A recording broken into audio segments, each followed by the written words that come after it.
الله الرحمن الرحيم. قال الله تعالى في كتابه المجيد: من عمل صالحا من ذكر أو أنثى وهو مؤمن فلنحيينه حياة طيبة ولنجزينهم أجرهم بأحسن ما كانوا يعملون. صدق الله العظيم. حضرات، انسان کی فطرت یہ ہے کہ وہ اس دنیا میں ایک بہترین زندگی گزارنا چاہتا ہے. وہ چاہتا ہے کہ اس کی زندگی میں کوئی پریشانی نہ ہو، اس کی زندگی میں کوئی غم نہ ہو، اس کی زندگی میں کوئی الجھن اور مصیبت نہ ہو. یہ انسان کی فطرت ہے. انسان پیسے کماتا ہے، بھاگ دوڑ کرتا ہے، کاروبار کرتا ہے، محنت اور مشقت کرتا ہے، اور اس کا مقصد یہ ہوتا ہے کہ وہ ایک اچھا لائف اسٹائل مینٹین کر سکے. تو یہ انسان کی فطرت ہے کہ وہ ایک اچھی اور خوشحال زندگی چاہتا ہے. لیکن یہ خوشحال زندگی کیسے ملتی، اس کا کیا ذریعہ ہے، اس کے بارے میں انسانوں کے الگ الگ خیالات ہیں. کوئی یہ سمجھتا ہے کہ خوشحال زندگی دولت سے حاصل ہوتی، کوئی یہ سوچتا ہے کہ خوشحال زندگی عہدے اور منصب سے حاصل ہوتی، کوئی یہ سوچتا ہے کہ خوشحال زندگی کا راز اچھی اچھی گاڑیوں میں، کوئی یہ سوچتا ہے کہ خوشحال زندگی اولاد سے حاصل ہوتی، کوئی یہ سوچتا ہے کہ خوشحال زندگی عمدہ کھانے اور لباس سے حاصل ہوتی. لیکن قرآن کریم اس کے بارے میں کیا کہتا ہے؟ یہ اصل غور کرنے والی بات ہے. اللہ تبارک و تعالیٰ قرآن کریم میں اعلان کرتا ہے کہ من عمل صالحا من ذکر او انثى وهو مؤمن فلنحيينه حياة طيبة ولنجزينهم اجرهم باحسن ما كانوا يعملون.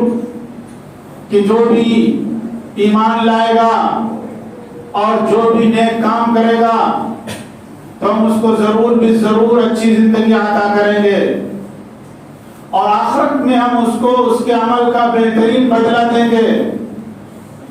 اس آیت سے معلوم ہوا کہ وہ زندگی جس کا انسان خواب دیکھتا ہے، وہ زندگی اس کے لیے دو شرطیں. پہلی شرط یہ ہے کہ اللہ تعالیٰ پر ایمان ہو، اور دوسری شرط یہ ہے کہ ایمان کے مطابق عمل کیا جائے. اگر یہ دو چیزیں انسان کی زندگی میں ہوگی تو اللہ تبارک و تعالیٰ اس کو بہترین زندگی عطا کرے گا. یہ اللہ تبارک و تعالیٰ کا وعدہ ہے. یہ کسی انسان کا وعدہ نہیں، یہ کسی حکومت کا وعدہ نہیں، یہ کسی افسر کا وعدہ نہیں. یہ اس ذات کا وعدہ ہے کہ جس کے وعدے میں شک کرنے سے بھی انسان کا ایمان ختم ہو جائے گا. تو یہ زندگی جس میں انسان خوش رہنا چاہتا ہے، اور وہ چاہتا ہے کہ اس کو ہر وقت خوشی حاصل رہے، ٹینشن سے وہ دور رہے، اس کی زندگی میں سکون ہو، اس کی زندگی میں چین ہو. یہ زندگی کہاں سے ملتی ہے؟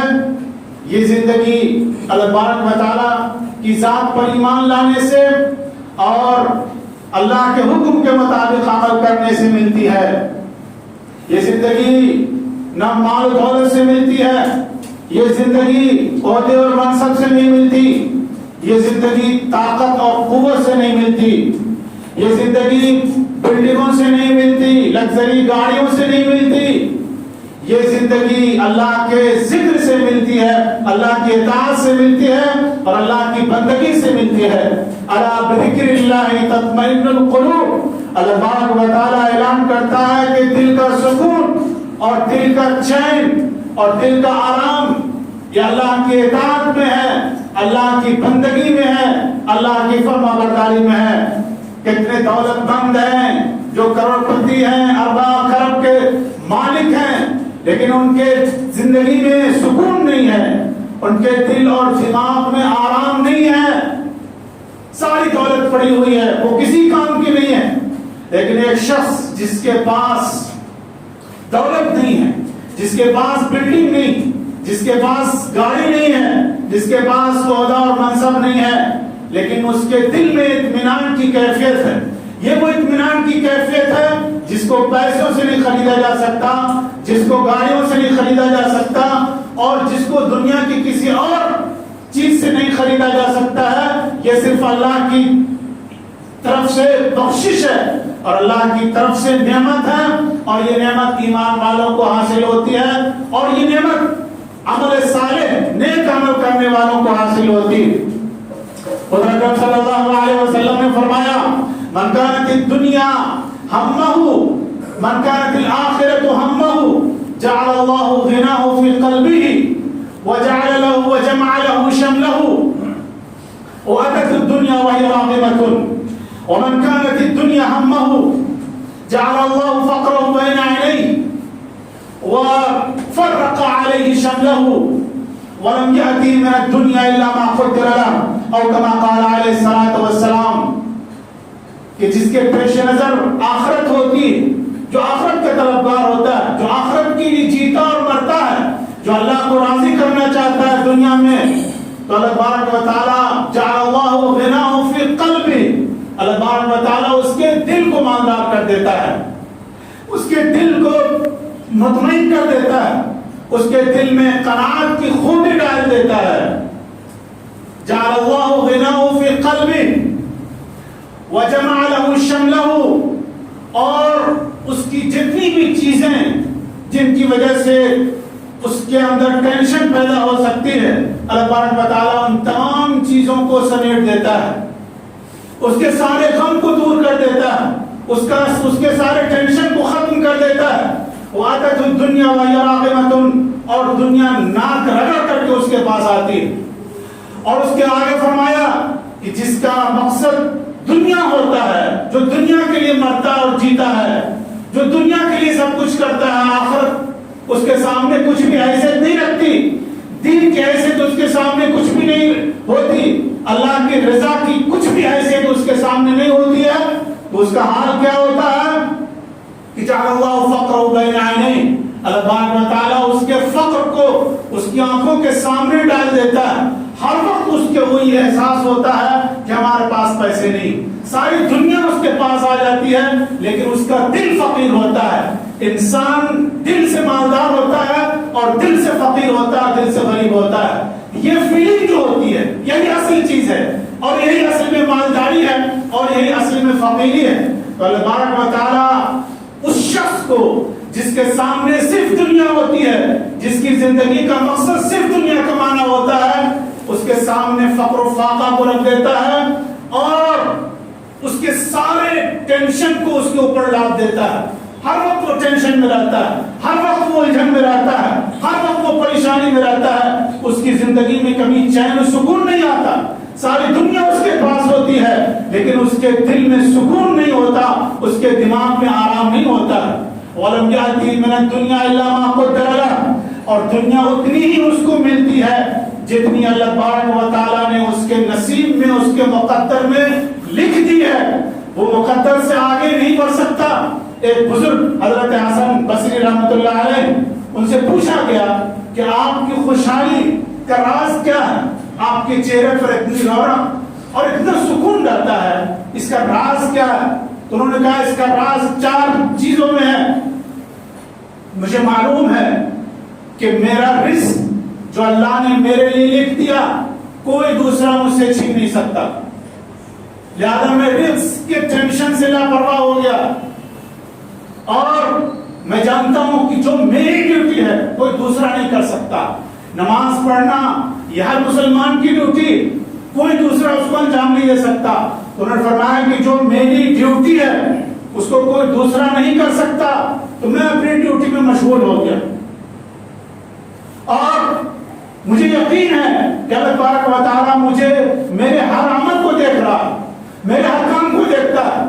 تو میں کوئی ایسا کام نہیں کرتا ہوں جس سے اللہ تبارک و تعالیٰ ناراض ہو.